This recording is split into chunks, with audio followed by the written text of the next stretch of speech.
जय श्री राधे कृष्णा मित्रों। आज भैया दूज का पावन त्योहार है। आज के दिन की आप सभी भाई बहनों को बहुत बहुत शुभकामनाएं।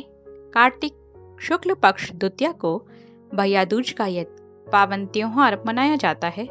यह भाई बहन के प्रेम का प्रतीक है। इस दिन भाई बहन साथ में यमुना जी में स्नान करते हैं। बहनें अपने भाइयों के मस्तक पर तिलक लगा करके भाइयों को भोजन कराती हैं और उनकी दीर्घायु के लिए कामना करती हैं। इस दिन यमुना जी ने अपने भाई यमराज को भोजन कराया था, इसलिए इसे यम द्वितीया भी कहते हैं। आइए मैं आपको आज यम द्वितीया से जुड़ी एक प्राचीन कथा सुनाऊंगी। बोलिए भगवान श्री हरि विष्णु की जय, माँ लक्ष्मी की जय। सूर्य भगवान की स्त्री का नाम संज्ञा देवी था। इनकी 2 संतानें, पुत्र यमराज तथा कन्या यमुना थी। संज्ञा रानी पति सूर्य की उद्दीप्त किरणों को न सह सकने के कारण उत्तरी ध्रुव प्रदेश में छाया बनकर रहने लगी। उसी छाया से ताप्ती नदी तथा शनिश्चर का जन्म हुआ। इसी छाया से अश्विनी कुमारों का भी जन्म बतलाया जाता है, जो देवताओं के वैद्य भीषज माने जाते हैं।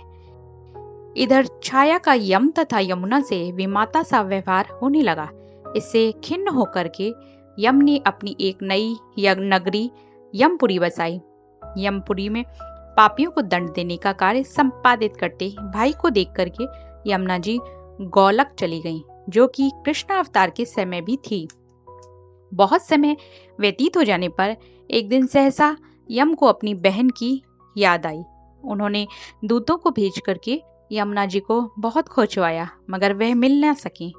फिर यमराज स्वयं ही गोलोक गए, जहां विश्राम घाट पर यमुना जी से भेंट हुई। भाई को देखते ही यमुना जी ने हर्ष विभोर होकर उनका स्वागत सत्कार किया, उनको भोजन कराया। इससे प्रसन्न होकर यम ने यमुना जी से वर मांगने को कहा। यमुना जी ने कहा, हे भैया, मैं आपसे यह वरदान मांगना चाहती हूँ कि मेरे जल में स्नान करने वाले नर नारी कभी भी यमपुरी ना जाएं। प्रश्न बड़ा कठिन था। यम की ऐसा वर देने से यमपुरी का अस्तित्व ही समाप्त हो जाता है। भाई को असमंजस में देखकर यमुना जी बोली, आप चिंता ना करें, मुझे यह वरदान दें कि जो लोग आज के दिन बहन के यहाँ भोजन करके इस मथुरा नगरी स्थित विश्राम घाट पर स्नान करें, वह तुम्हारे लोक को न जाएं। इसे यमराज ने स्वीकार कर लिया। इस स्थिति को जो सज्जन बहन के घर भोजन नहीं करेंगे, उन्हें मैं बांधकर यमपुरी ले जाऊंगा और तुम्हारे जल में स्नान करने वालों को स्वर्ग की प्राप्ति होगी। तभी से यह त्योहार मनाया जाता है। बोलिए यम और यमुना की जय। भगवान श्री हरि लक्ष्मी नारायण की जय।